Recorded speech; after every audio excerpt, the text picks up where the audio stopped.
और चलिए आपको सीधे लिए चलते हैं। नई दिल्ली में इस समय किरेन रिजिजू प्रेस कॉन्फ्रेंस को संबोधित कर रहे हैं। बहुत ही प्रोडक्टिव बजट सेशन रहा है। 28 जनवरी को बजट सेशन शुरू हुआ और आज 18 अप्रैल को बजट सेशन संपन्न हुआ। राष्ट्रपति जी का अभिभाषण के साथ और फिर महामहिम राष्ट्रपति जी को हम सब ने धन्यवाद दिया प्रस्ताव पारित करके दोनों सदनों में, और फिर यूनियन बजट बहुत अच्छी तरह से पारित हुआ। फिर फाइनेंस बिल पारित किया गया है। मैं डिटेल में इसलिए नहीं जा रहा हूं कि आप लोग सब इसके बारे में ऑलरेडी मालूम है। फिर दूसरे पार्ट में आदरणीय प्रधानमंत्री जी ने वेस्ट एशिया में जो क्राइसिस हो रहे हैं उसको लेकर के स्टेटमेंट दिया दोनों सदनों में, और फिर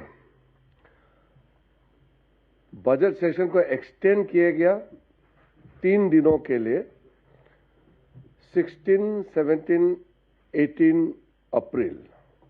और ये 3 दिन स्पेशल सिटिंग जो एक्सटेंशन किया गया है वुमेन रिजर्वेशन को लेकर के, नारी शक्ति वंदन अधिनियम और डिलिमिटेशन अमेंडमेंट बिल पेश किया गया था, जो हमारे पास संख्या तो है बहुमत, लेकिन संविधान संशोधन के लिए जो 2/3 बहुमत चाहिए वो प्राप्त नहीं हो पाया। इसलिए ये बिल पारित नहीं हो पाया। बाकी जितना भी सरकारी बिल्स थे सब पारित हुआ। और एक अच्छा उपलब्धि ये हुआ कि लेफ्ट विंग एक्सट्रीमिज्म को समाप्त करने का भारत सरकार का आदरणीय प्रधानमंत्री जी का संकल्प वो लगभग पूरा हुआ है। आदरणीय गृह मंत्री जी ने चर्चा के दौरान इसको अच्छी तरह से समझाया। तो ये सब बहुत बड़ा उपलब्धि है देश के लिए। 3 मेजर हमारा देश का चैलेंजेस है, सेपरेटिज्म एक्सट्रीमिज्म जम्मू कश्मीर में, मिलिटेंसी नॉर्थ ईस्ट में, और left wing extremism central India में। तो इसमें से कश्मीर का भी बहुत हद तक सामान्य माहौल है। अभी लेफ्ट विंग एक्सट्रीमिज्म बिल्कुल खत्म के कगार पर है। नॉर्थ ईस्ट में भी मणिपुर में थोड़ा सा इंटरनल जो एथनिक प्रॉब्लम्स थोड़ा बीच में अभी जो चल रहा है वो उसको छोड़ के बाकी लगभग नॉर्थ ईस्ट में भी शांति कायम किया गया है। तो ये सब देश के लिए बहुत बड़ा उपलब्धि है। तो ये इस बजट सेशन में सामने में आया है। मैं अपने जो साथी मिनिस्ट्री में जितने हैं सबको भी धन्यवाद देते हुए आदरणीय प्रधानमंत्री जी को धन्यवाद देता हूं। हमको लगातार गाइडेंस देते रहे और बजट सेशन को चलाने में, सरकारी बिजनेस जो भी लेके आने में आदरणीय प्रधानमंत्री जी का मार्गदर्शन रहा है। तो इसके वजह से हम अच्छा से बिजनेस लेकर के सदन में आए हैं। हमारे उपराष्ट्रपति जी जो राज्यसभा में सभापति हैं और लोकसभा स्पीकर, दोनों को भी मैं तहे दिल से धन्यवाद देता हूं। बहुत अच्छी तरह से संचालन करके दोनों सदनों को चलाया। और बाकी जितने भी फ्लोर लीडर्स हैं पार्टी के, सबको भी धन्यवाद देता हूं। और आप मीडिया वालों को भी मैं धन्यवाद देना चाहता हूं। आपने बहुत अच्छी तरह से पार्लियामेंट्री प्रोसीडिंग्स और इश्यूज को आप लोगों ने कवर किया है। एक विषय कल जो नारी शक्ति वंदन अधिनियम और डिलिमिटेशन अमेंडमेंट बिल जो पारित नहीं हुआ, उसके बारे में मैं इतना कहना चाहता हूं। राजनीति से प्रेरित होकर के और महिलाओं को अधिकार नहीं देने का मानसिकता लेकर के कांग्रेस पार्टी और विपक्षियों ने कॉन्स्टिट्यूशनल अमेंडमेंट को जो पारित नहीं होने दिया 2/3 मेजॉरिटी से, उससे हम लोग सब दुखी हैं। ये सिर्फ सरकार के लिए दुखी है और ये सरकार को हमारे पार्टी को नुकसान हुआ ये नहीं है। हम दुखी इसलिए कि ये नुकसान देश के महिलाओं को हुआ है। देश के महिलाओं को अपना पूरा कानूनी प्रक्रिया, देश का भागदौड़ करने में, देश को संचालन करने में जो निर्णय होते हैं, निर्णय प्रक्रिया में हिस्सेदारी देने के लिए लोकसभा में और विधानसभाओं में जगह देने के लिए जो महत्वपूर्ण कदम था वो पारित नहीं हो पाया, इसलिए हम दुखी हैं। ये इसको सरकार का फेलियर, हमारा पार्टी का फेलियर बिल्कुल नहीं मानना है। ये देश के ऊपर में बहुत बड़ा आघात कांग्रेस पार्टी और कुछ दलों ने पहुंचाया है। इसलिए कांग्रेस पार्टी और उनके कुछ साथियों को महिलाओं का आक्रोश को झेलना पड़ेगा। कांग्रेस पार्टी के ऊपर भी यह काला दाग, महिला विरोधी का जो दाग चिपक गया है, ये कभी खत्म होने वाला नहीं है। इसलिए इसको हमारा सरकार पार्टी का विफलता मत समझे और महिलाओं को अधिकार नहीं दे करके सेलिब्रेशन करना ये तो घोर पाप है। कोई आपने पार्टी दुनिया में देखा है क्या? महिलाओं को अधिकार नहीं देने का फैसला करके और उसको वो जीत मानते हैं। महिलाओं का आरक्षण लोकसभा और असेंबलीज में ये हम सबका दायित्व है, उसको देना है। और उसको नहीं देने का कांग्रेस का मानसिकता और उस बिल को गिरा करके फिर जश्न मना रहे हैं, इससे बड़ा महिला विरोधी मानसिकता कैसे आप दर्शा सकते हैं? यही पूर्ण रूप से अपना छवि को इन्होंने दिखा दिया है। बहानाबाजी नहीं चलेगा, अलग अलग बहाना नहीं चलेगा। सीधा सीधी बात है, महिलाओं को जो अधिकार देना चाहिए उसको कांग्रेस और उसके साथियों ने गिराया है। तो हमारे लिए क्या, हम तो सरकार में है ही, हम तो चुन के आए हैं, लोगों ने वोट दिया है। मोदी जी के नेतृत्व में हमको तीसरी बार जनादेश देकर के सत्ता में बिठाया है, तो सरकार तो है। दुखी इसलिए कि महिलाओं को अपना अधिकार नहीं मिला। तो इसलिए कांग्रेस पार्टी को आप लोग भी बताना है, जश्न मनाने का जरूरत नहीं है, ये तो पाप काम किया है। महिलाओं को अधिकार नहीं देकर के जश्न मना रहे, ये तो शर्मनाक बात है। इसलिए ये जो बजट सेशन है बहुत सक्सेसफुल बजट सेशन रहा है, बस महिलाओं का अधिकार देने में असमर्थ रहा है। हमने कल पार्लियामेंट में भी कहा है कि महिलाओं को जो इज्जत, सम्मान और महिलाओं के लिए जो उत्थान देने वाला काम मोदी जी ने जो किया है कोई सोच भी नहीं सकता है, लेकिन ये हम आगे भी करते रहेंगे। मोदी जी ने कहा है कि उनके महिलाओं के प्रति जो उनके सोच, उसका सम्मान देने का जो अभियान है, ये पहले से भी और ताकत होकर के हम लोग आगे काम करेंगे। इसलिए प्रधानमंत्री जी को मैं धन्यवाद देता हूं कि पूरा प्रयास किया हम लोगों ने, महिलाओं का अधिकार मिले, पूरा ताकत लगाया। अब ये कांग्रेस और उसके साथी जो है मानने के लिए तैयार नहीं है, तो उसको हम मारपीट करके जबरदस्ती तो वोट डलवा नहीं सकते हैं। उनका सोच ही महिला विरोधी है, तो हम उनको जबरदस्ती फिजिकली पकड़ के तो वोट नहीं डलवा सकते। तो हमने डेमोक्रेटिक प्रोसेस से हमने वोट डाला, उसका समर्थन मांगा। बार बार मैंने कांग्रेस अध्यक्ष से, कांग्रेस के नेताओं से बार बार बात किया। वो सिर्फ चिट्ठी लिखता है, मीटिंग में आते नहीं है। बाकी पार्टी लोग सब आए मीटिंग में, गृह मंत्री जी, मैं, हमारा कानून मंत्री अर्जुन जी, कितने बार हम लोगों ने मीटिंग किया, सबसे मीटिंग किया, और कांग्रेस पार्टी सामने में आते नहीं है।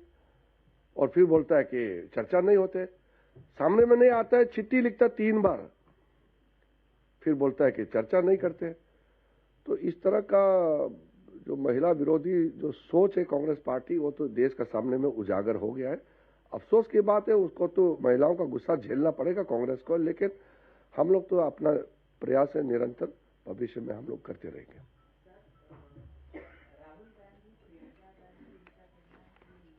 बिल गिर गया है कॉन्स्टिट्यूशन अमेंडमेंट, ये लोकतंत्र की जीत है।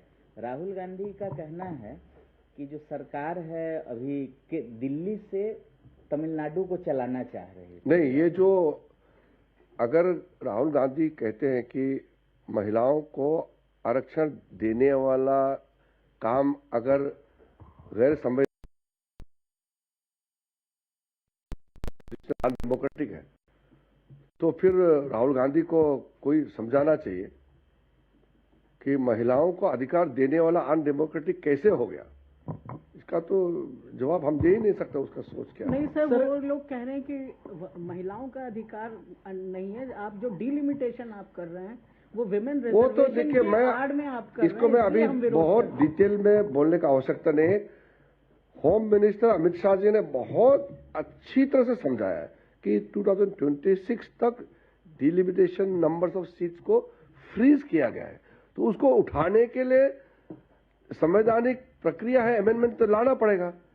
और संख्या बढ़ा करके जब 54 करोड़ था तब 543 एमपी है, टोटल सीलिंग था 550, तो अब पॉपुलेशन 3 गुना लगभग बढ़ गया है। तो संख्या महिलाओं को आरक्षण देने के साथ साथ जो भी एमपी बनेगा उसको भी तो बैलेंस करना पड़ेगा ना, कि कोई कॉन्स्टिट्यूंसी में अगर 40 लाख वोटर है और कोई कॉन्स्टिट्यूंसी में अगर 60,000 है और किसी कॉन्स्टिट्यूंसी में 8 लाख है, किसी में 35 लाख है, तो थोड़ा सा जो पिछली 40-50 साल में जो डिसबैलेंस हुआ है उसको तो थोड़ा सा रीजिक करके उसको करेक्शन करना, तो वो तो हमारा जिम्मेदारी है।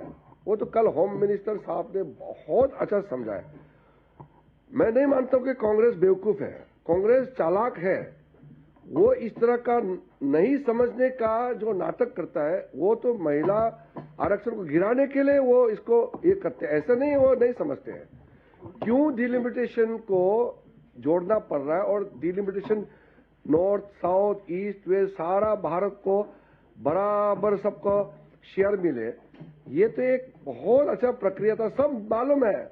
और कांग्रेस के बाकी एमपीस लोग भी आके मुझे मिले हैं, कहा कि गवर्नमेंट का इंटेंशन बहुत अच्छा था, लेकिन कांग्रेस के नेता राहुल गांधी ही नहीं मानते हैं, तो उसको कोई समझा नहीं सकते कांग्रेस के लोग। हम क्या करेंगे? Sir, how will you respond? कब होगा sir, how will you respond? और दूसरा, डिलिमिटेशन जो एक्ट है, वो तो डिलिमिटेशन कमीशन कैसे बनना है, डिलिमिटेशन एक्ट के माध्यम से क्या क्या करना है, वो नियम पुराना जो कांग्रेस समय का जो नियम है सेम है, एक फुल स्टॉप कोमा तक नहीं है, सेम डिलिमिटेशन जो जितने बार डिलिमिटेशन कमीशन बनाया है, सेम अमेंडमेंट को कॉपी पेस्ट ही है।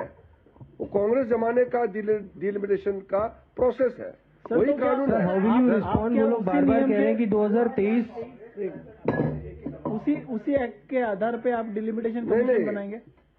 ये महिला विरोधी है। कांग्रेस पार्टी वो नहीं चाहते कि 1/3 रिजर्वेशन के माध्यम से, और कई महिला तो जनरल से भी चुन के आएंगे, वो नहीं चाहते कि इतना महिला संख्या लोकसभा और विधानसभा में होना चाहिए, ये कांग्रेस नहीं चाहते हैं। ये sir, how will you respond? Priyanka Gandhi and the other opposition members are now saying implemented in the existing 543. Is the government open to that कल suggestion? महिला आरक्षण का बिल गिराने के बाद आज नाटक मत करो, बोलो ये सर, ये ये नहीं डीएम चलेगा। के भी प्राइवेट मेंबर्स बिल ला रही है। मेरा सवाल एक था, मैं जानना चाह रहा था कि आप कह रहे हैं कि अभी हमारी वार्ता हुई है लगातार, उससे पहले इस रिजर्वेशन बिल को लेकर के, संशोधन बिल को लेकर के अगर बात हुई है, तो उनका तो ये आरोप है कि वो चाह रहे थे कि 29 अप्रैल को आप बैठक विशेष बुलाए। आपने पहले क्यों बुलाए? उनकी नाराजगी मैंने पहले ही बता दिया आपको कि हमको जल्दी करना था, तो हर पार्टी को हमने बात किया और हमने शेयर किया। आप ये हमारा कानून मंत्री साहब बैठे, उसको पूछिए,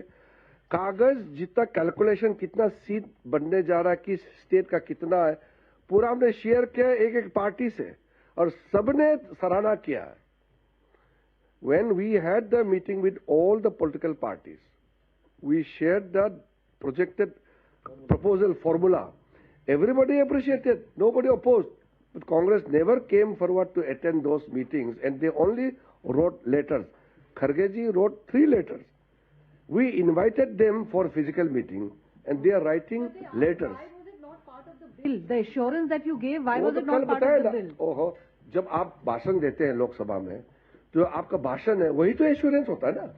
और आपका स्पीच, आप जैसे अगर कुछ चीज राइटिंग में नहीं है लेकिन वो बोलता है तो उसको क्या बोलते हैं, एश्योरेंस। इसलिए एश्योरेंस कमिटी भी होता है। तो जो मिनिस्टर का स्टेटमेंट, गवर्नमेंट का स्टेटमेंट होता है, वो तो गवर्नमेंट का पोजीशन है। और ऊपर से ये भी कह दिया कि आप लिखित में चाहिए तो अलग से लिखित के लिए भी हम अमेंडमेंट करके भी पेश करेंगे। तो होम मिनिस्टर ने इतना बड़ा ऑफर दे दिया तो फिर वो डर के भाग गया। वो तो फंसने वाले थे। सर लेकिन सर सबसे बड़ा sir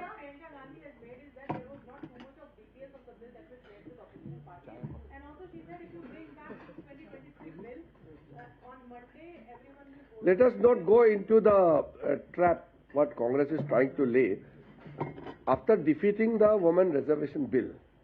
Now please ask Congress party not to create further drama. They will be further exposed as anti-women. No need to create drama. Once the bill is defeated, they are exposed. Sir, what is PM's message? Sir लेकिन sir women bill? किरण sir सबसे बड़ा सवाल अब ये उत्पन्न हो रहा है कि क्या अब आगे क्या होगा, क्या सरकार दोबारा से इस तरीके से देखिए, फ्यूचर में ला सकती हमने है? जब 2023 में जब नारी शक्ति वंदन अधिनियम पारित हुआ था तो सेंसस से जुड़ा हुआ था ना, 26 डिलिमिटेशन से जुड़ा हुआ था। उसके लिए डिलिमिटेशन करेंगे, 2026 का बाद का सेंसस के साथ करेंगे। तो उसको तो अभी तो संशोधन करना पड़ेगा ना। अभी तो जाति जो है जनगणना जो है जातिगत हो गया ना, अभी तो कास्ट सेंसस हो रहा है, तो उसमें तो टाइम लगेगा। सबको मालूम है होगा इन फ्यूचर सर, आगे का प्लानिंग क्या है? Sir what is the PM's message in the cabinet on the women's bill? तो उसमें कहा ना, आपने पढ़ा है ना, 2023 में जब वुमेन रिजर्वेशन बिल पारित किया तो उस समय उसमें हिस्सा है ना कि ये डिलिमिटेशन से जुड़ा हुआ है और 26 के बाद जो सेंसस आएगा उसका फिगर उससे मिला करके डिलिमिटेशन करेंगे। यही तो था ना। इसलिए तो हम लोग अमेंडमेंट लेके आए थे ना, तो वो समर्थन करना चाहिए था उनको।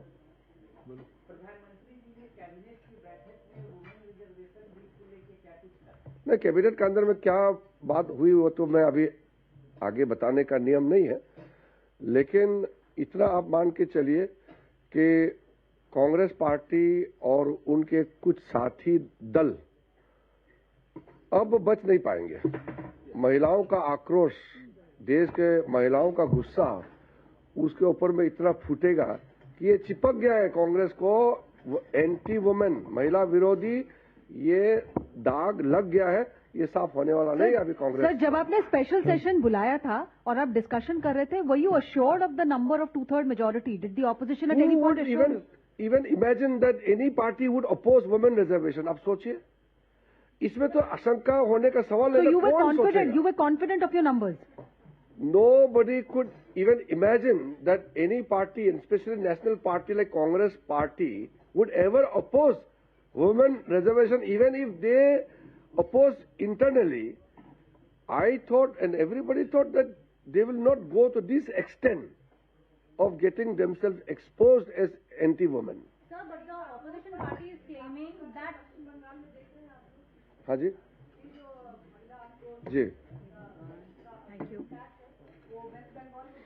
देश भर में महिला तो देश भर में है ना, सिर्फ एक राज्य में तो है नहीं। महिला तो 50% ऑफ इंडियन पॉपुलेशन है। अभी उसके बोलेंगे बाद में। हाँ? Sir, the opposition parties are claiming that you were trying to reach out to individual parties. Why not call all party meeting? That is their first claim. And you have been targeting Congress party. But yesterday we also heard Akhilesh Yadav also. He said even in the floor of the house, even if the Union Home Minister says कि कोई नारी को आप Prime Minister बना देंगे तो believe नहीं करेंगे. So that mistrust is. How should we approach the different political parties as a consultation process? It is to be decided by the government. How can they dictate that in a particular and certain manner we should follow the path of consultation? The consultation process is to be decided by the government, and we prefer to sit with different political parties individually so that we can in detail discuss about the nitty-gritty and their concern. We understood that calling all party would be very large in numbers, so it's better to negotiate one by one and discuss, and it was very fruitful.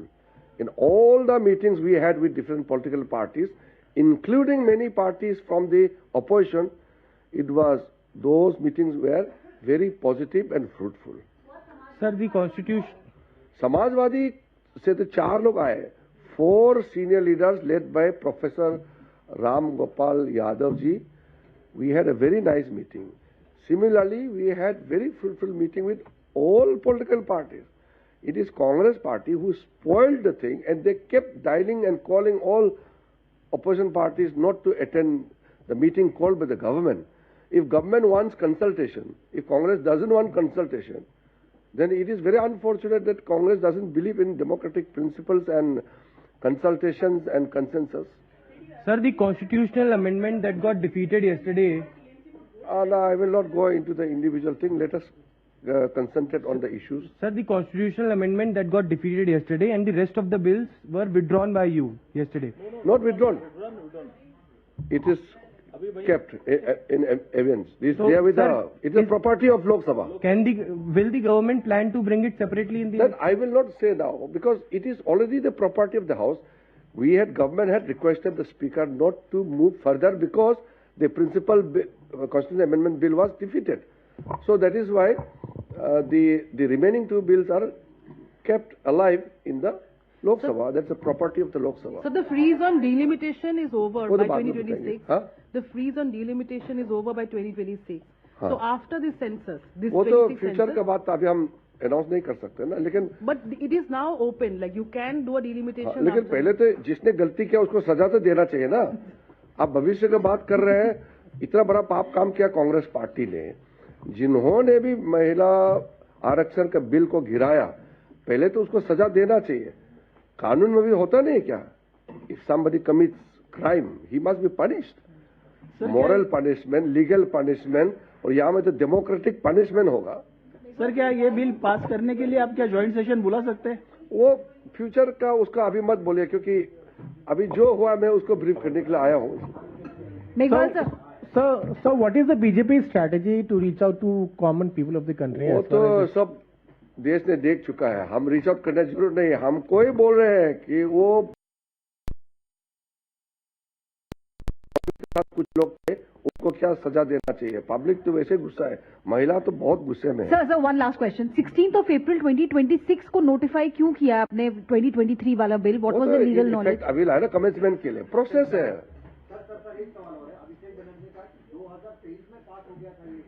तो जो delimitation है उसका bill लेकर आई थी, गुमराह कर रही थी सरकार.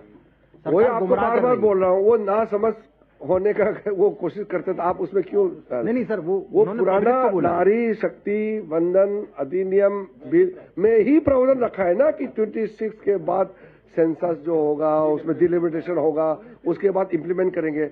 वो तो बिल का हिस्सा है ना. तो ये तो जनता को ऐसा बोल रहे हैं कि सरकार अरे गुमराह कर रही है. वो सोचते हैं कि दुनिया बेवकूफ है, ऐसा नहीं है ना. Thank you. Thank you. तो संसद